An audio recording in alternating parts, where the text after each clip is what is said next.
السلام علیکم دوستو، آج کی کہانی میں ہم آپ لوگوں کو خوش آمدید کہتے ہیں۔ میں مالک کے بچے کو دودھ پلاتی تو مالک سر پر آ کر کھڑا ہو جاتا۔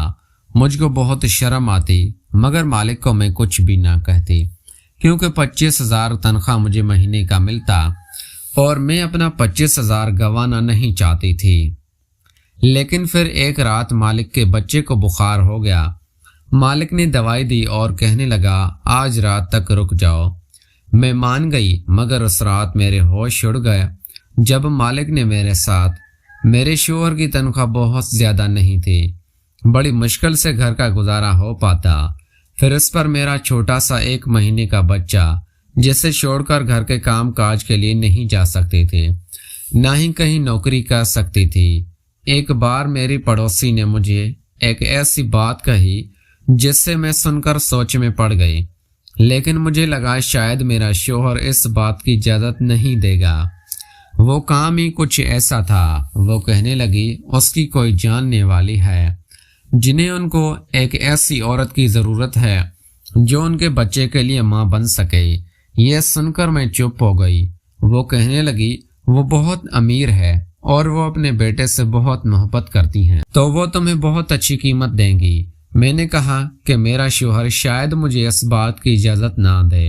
میری پڑوسن کہنے لگی ایک بار پہلے تم میرے ساتھ چلو، پھر ان سے پوچھو تمہیں اس کی کیا قیمت دیں گے۔ اگر وہ پیسے بہت زیادہ ہوں تو ظاہری سی بات ہے تمہارا شوہر انکار نہیں کر سکتا، کیونکہ تمہیں پیسوں کی ضرورت تو ہے، تو پھر وہ اچھی خوراک بھی دیں گے اور پھر تمہارے بچے کو بھی اس چیز کا فائدہ ہوگا۔ یہ سن کر میں چپ سی ہو گئی تھی۔ ظاہری سی بات ہے میرے شوہر کی بہت کم تنخواہ تھی، میرا اس میں گزارا نہیں ہو پاتا، نہ ہی میں اچھا کھا سکتی تھی۔ میرا بچہ بہت کمزور تھا اور اولاد کی خاطر میں یہ قدم اٹھانے کے لیے تیار تھی۔ حالانکہ کسی دوسرے بچے کی گود میں بھرنا اور اپنے ہی بچے کے ساتھ ہی اسے شامل کرنا آسان تو نہیں ہوتا، لیکن اپنے بچے کے خاطر میں یہ سب کرنے کے لیے تیار تھی۔ مجھے اپنے پڑوسن کی بات ٹھیک لگی کہ پہلے میں ان لوگوں سے بات کر لوں، تاکہ اگر مجھے وہاں سے اچھی تنخواہ ملنے کی امید ہوئی تو میں شوہر کو منا لوں گی۔ اگلے دن میں اپنے بچے کو گود میں لے کر پڑوسن کے ساتھ ان کے بنگلے میں پہنچ گئی۔ وہ واقعی بہت امیر لوگ تھے۔ جب میں اندر داخل ہوئی تو اس گھر کے مالکن ٹانگ پر ٹانگ رکھ کر صوفے پر بیٹھی تھی اور بچہ بہت سے رو رہا تھا اور ایک نوکرانی کی گود میں تھا جس سے پاؤڈر والا دودھ دیا جا رہا تھا، لیکن وہ بچہ دودھ نہیں پی رہا تھا۔ مالکن نے مجھے سر سے اوپر تک بڑے غور سے دیکھا، اس کے چہرے پر ناگواری سی تھی۔ کہنے لگی نہ جانے تمہارے مالک کے دماغ میں کون سا بھوت سوار ہو گیا ہے، آج کل لوگ ڈبے والا دودھ پلاتے ہیں اور بچے کھل جاتے ہیں، لیکن نہیں، اس نے اپنے باپ کی بات پوری کرنی ہوتی ہے۔ کہنے لگے یہ مسئلہ میرا نہیں، تمہارے مالک کا، ابھی کمرے میں ہے، باہر آتے ہیں تو ان سے بات کر لو۔ یہ کہہ کر وہ اٹھ کر باہر چلی گئی اور ڈرائیور کو کہنے لگی کہ یہ شاپنگ پر جانا ہے، اسی لیے گاڑی ریڈی کریں۔ تو میں اس عورت کو دیکھ کر حیران سی رہ گئی تھی، کیسی ماں تھی۔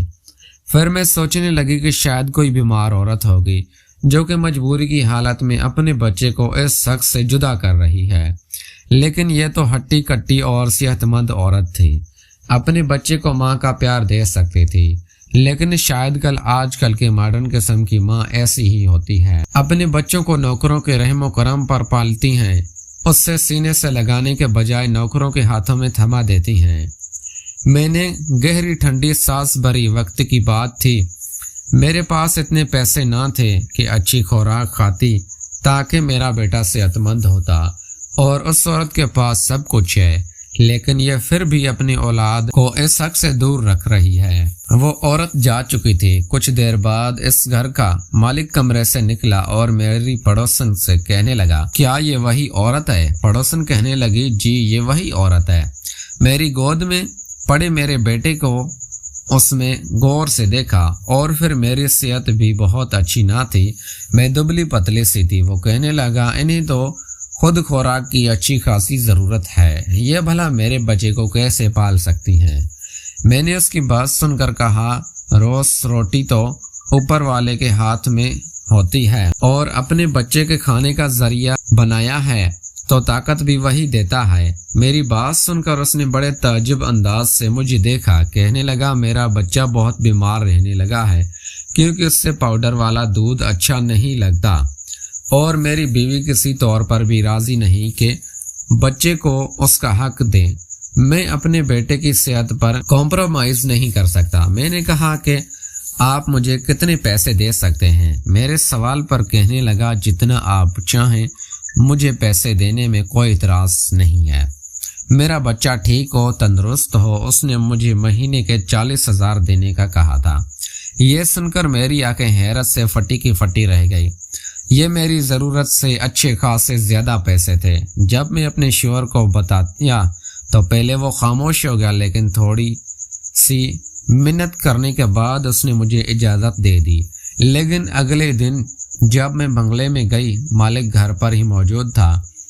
وہ مجھے دیکھ کر اپنا بیٹا مجھے پکڑایا اور پھر کہنے لگا آج آپ کو دن بھر یہی رہنا پڑے گا، گھر آپ 10 بجے کے بعد جا سکتی ہیں۔ میں اپنے بیٹے کو بھی ساتھ لے کر آئی تھی۔ میں ایک نوکرانی کے ساتھ کمرے میں چلے گئے۔ وہ کمرہ اس بچے کے لیے ہی بنا تھا۔ وہ بچہ روتے جا رہا تھا، شاید بہت بھوک کی وجہ سے۔ میں نے اسے اپنے گلے سے لگایا اور اسے چپ کروایا، اور کچھ دیر میں وہ سو چکا تھا، لیکن اس بچے کو میری گود میں دیکھ کر میرا بیٹا بڑے غور سے مجھے دیکھے جا رہا تھا۔ میں اپنے بچے کے حق میں کسی اور کو شامل کر چکی تھی۔ میرا بیٹا بار بار میں لپک کر گود میں آنے کی کوشش کر رہا تھا، لیکن اس وقت مالک کا بیٹا میری گود میں تھا۔ میں اسے سلانے کی کوشش کر رہی تھی۔ میں نے اپنے بیٹے کے چہرے پہ عجیب سی بے چینی سی دیکھی تھی۔ کچھ ہی دیر میں مالک کا بیٹا سو چکا تھا، لیکن میرا بیٹا جب بھی میری طرف لپکتا، میں مجبوراً اس سے خود پیچھے ہٹانے کی کوشش کرتی۔ مجھے لگ رہا تھا کہ جیسے میرا بیٹا بھی روئے گا، اسی لیے میں نے اس بچے کے کھلونے اپنے بیٹے کے آس پاس رکھ دیے۔ میرا بیٹا کھلونے سے بہک گیا تھا۔ میں نے اس بچے کو سلایا اور بیڈ پر لٹا دیا۔ کمرے میں ہی ایسی آن تھا۔ پھر میرے بچے کو بھی بھوک لگ رہی تھی، اس کا بھی سونے کا وقت تھا۔ میں نے اپنے بیٹے کو بھی سلایا، لیکن سوچ رہی تھی کہ اس سے لٹاؤں کہاں۔ بیڈ تو اس مالک کا تھا اور مالک کے بیٹے کا تھا۔ میں نے اپنے بیٹے کو زمین پر لٹا دیا اور خود بھی اس کے برابر میں بیٹھ گئے، اور کچھ ہی دیر ہوئی تھی مجھے وہاں بیٹھے ہوئے۔ کچھ ہی دیر میں کمرے کا دروازہ کھلا اور ایک نوکرانی کمرے میں داخل ہوئی۔ اس کے ہاتھ میں ایک دودھ کا گلاس تھا۔ اس نے مجھے وہ تھما دیا۔ میں اس سے حیرت سے دیکھنے لگی۔ کہنے لگی مالک کہہ رہے ہیں اس سے تم پیو، اور کچھ دیر بعد تمہیں پھل بھی لا کر دوں گی، وہ بھی سارے کے سارے تمہیں کھانے پڑیں گے۔ یہ سن کر تو مجھے حیرت ہو گئی۔ میں نے کہا کہ میں یہ سب کیسے کھاؤں گی؟ اور نوکرانی کہنے لگی مالک کا حکم ہے۔ وہ کہہ رہے تھے کہ آپ اچھا کھائیں گی، اچھا پیئیں گی، تب بھی ان کا بیٹا بھی صحت مند رہے گا۔ یہ سن کر میں نے دودھ کا گلاس پی لیا۔ پورے 1 سال بعد میں نے دودھ کا گلاس پیا تھا، ورنہ روز تو بس 2 گھونٹ دودھ 1 کپ چائے میں ڈال کر پتلی سی چائے ہی پینے کو ملتی تھی۔ ساتھ نہ جانے کیوں میری آنکھوں سے آنسو آ گئے تھے۔ وقت بھی انسان کو کیسے دن دکھائی دیتا ہے۔ کہاں میں ایک روٹی کو ترستی تھی اور یہاں میرے سامنے دنیا جہان کی ہر چیز رکھی تھی۔ صرف اس مالک کے بچے کی وجہ سے 4-5 دن میری صحت میں کافی فرق آ چکا تھا۔ لیکن ایک چیز جو میں نے محسوس کی تھی وہ یہ تھی، جب بھی مالک کے بیٹے کو کمرے میں لے کر جاتی، کچھ دیر بعد مالک کسی نہ کسی بہانے سے کمرے میں آ جاتے۔ مجھے بڑی عجیب سی نظروں سے دیکھتے، مجھے الجھن سی محسوس ہوتی۔ میں فوراً سے بچے کو گود سے اتار دیتی۔ وہ مجھے اپنے بیٹے کے بارے میں پوچھتے۔ مجھے اپنے مالک کی حرکت بہت بری سی لگتی تھی۔ وہ بغیر کیوں اجازت کمرے میں چلے آتے۔ جب 4-5 دن یہی سلسلہ جاری رہا تو پھر ایک دن میں نے کہہ دیا، دیکھیے مجھے اچھا نہیں لگتا، بار بار کمرے میں آپ کیوں آتے ہیں؟ میری بات پر اس کے ماتھے پر بل پڑنے لگے۔ کہنے لگا سچی بات بتاؤ۔ میں نے کہا کہ جی بتائیں۔ وہ کہنے لگا دیکھو میں آپ کو جو کھانے پینے میں اتنی چیزیں پیش کرتا ہوں صرف اس لیے کرتا ہوں تاکہ میرا بچہ بھی اچھی صحت کا ہو جائے۔ مجھے یہ شک رہتا ہے کہ آپ میرے بیٹے کے بجائے اپنے بیٹے سے زیادہ پیار کرتی ہیں، زیادہ توجہ اس سے دیتی ہوں۔ میں اگر پیسہ خرچ کر رہا ہوں تو اپنی اولاد کے لیے کر رہا ہوں۔ یہ سن کر تو میرا دماغ گھوم گیا۔ کیا سمجھتا تھا؟ کیا میں بے ایمان ہوں؟ میں اپنے بچے کو صحت مند کروں گی اور اس کے بیٹے کو بھوکا رکھوں گی۔ میں نے کہا صاحب میں غریب ضرور ہوں لیکن میں بے غیرت نہیں۔ مجھے نمک کی وفائی کرنی اچھے سے آتی ہے۔ اگر آپ کو ایسا لگتا ہے تو ٹھیک ہے، آپ کسی اور کو رکھ لیں۔ یہ کہنے کے بعد میں نے اپنا بچہ گود میں اٹھایا اور باہر جانے لگی۔ وہ مجھے پیچھے سے پکارتا رہ گیا لیکن میں 1 منٹ بھی وہاں نہ رکی اور اپنے گھر آ گئی۔ میں غریب ضرور تھی لیکن بے غیرت ہرگز نہیں تھی۔ اتنی باتیں سننے کے بعد بھلا میں کیوں وہاں پر رک جاتی؟ میں اپنے بچے کے حق میں اس کے بیٹے کو دے رہی تھی، اس کا خیال بھی رکھ رہی تھی۔ جب تک میں وہاں ہوتی اس کے بچے کو سنبھالتی اور اپنے بچے کو اس کے کھلونے سے بدلتی رہتی، حالانکہ میرے بیٹے کا حق تھا کہ میں اس پر دھیان دیتی۔ اسی رات مجھ پر ایک مصیبت آ پڑی۔ میرا شوہر واپس گھر نہیں آیا تھا۔ رات 12 بج گئے تھے۔ میں بہت پریشان تھی جب مجھے فون آیا اور کسی نے مجھے بتایا کہ میرے شوہر کا ایکسیڈنٹ ہو گیا ہے۔ یہ سننا تھا کہ میں جلدی ہسپتال پہنچ گئی۔ میرے شوہر کی موت ہو چکی تھی، وہ بری طرح زخمی تھا۔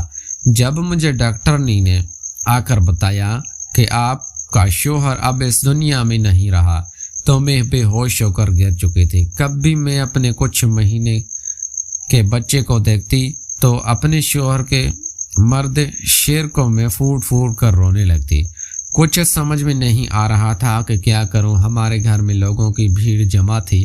صبح ہوئی تو میرے شوہر کا کفن دفن ہو گیا۔ وہ رات یوں گزر گئی جبکہ میرے بیٹے کو کچھ بھی خبر نہ تھی کہ اس کا باپ بھی فوت ہو چکا ہے۔ جو بھی مجھے میرے بچے کو دیکھتا یہی کہتا کہ تم تو جوان ہو اور یہ معصوم بچہ آگے کی زندگی کیسے کاٹے گا؟ تمہارا شوہر تو تمہیں اس زمانے میں اس دنیا میں اکیلا چھوڑ کر چلا گیا۔ میں شاک سی بیٹھی تھی جب اگلے دن گھر کے دروازے پر ایک گاڑی آ کر رکی۔ گلی کے بچے گاڑی کے ساتھ بھاگتے ہوئے آئے۔ انہیں دیکھ کر میں بھی دنگ رہ گئی تھی۔ پھر ہمارے چھوٹے سے محلے میں ایک بڑی گاڑی کہاں سے آ گئی تھی؟ ہمارے گھر کا دروازہ کھلا اور مالک کو دیکھنے لگی۔ جب مالک سب کو نظر انداز کہتے ہوئے میرے پاس آئے، حالات نجات انہیں اندازہ ہو چکا تھا کہ انہیں یہ خبر ملی کہ میرے شوہر کل رات کو ہمدردی جتانے لگے۔ میں پھوٹ پھوٹ کر رونے لگی۔ پھر مجھے کہنے لگے کہ میں تمہیں یہ خبر بتانے آیا ہوں کیونکہ میرا بچہ کل رات سے بہت زیادہ رو رہا ہے۔ تمہاری گود اس کا وہ عادی ہو چکا ہے۔ یہی کہنا تھا، تم واپس آ جاؤ۔ میں اپنی غلطی پر شرمندہ ہوں۔ بس اپنے بچوں کو لے کر تھوڑا سا پریشان ہو گیا تھا، کیوں کہ جس بچے کی سگی ماں نہیں تو بھلا اس کے منہ بولی ماں پر ایک دم سے کیسے یقین کر سکتا۔ مالک بھی اپنی جگہ ٹھیک تھے۔ انہوں نے میرے آگے ہاتھ جوڑے پھر وہاں سے چلے گئے۔ میرے شوہر کی تو موت ہو چکی تھی مگر گھر کا راشن بھی ختم ہونے کو تھا۔ وہی مجھے کئی بار نوکرانی کا فون آ چکا تھا کہ مالک کا بیٹا بڑا ہی بیمار ہے، صرف میری ہی گود اسے سکون ملتا ہے۔ مجھے اس بچے کی بے فکری تھی۔ آخر میں ایک ماں تھی، میری گود میں بھی معصوم بچہ تھا۔ دوسرے بچے کے ساتھ کیسے ناانصافی کر سکتی تھی۔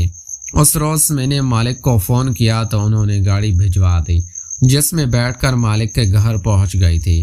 میری حالت کافی خراب تھی مگر اس کے باوجود میں نے جیسے ہی مالک کے بچے کو اٹھایا تو وہ فوراً خاموش ہو گیا اور میرے ساتھ کھیلنے لگا۔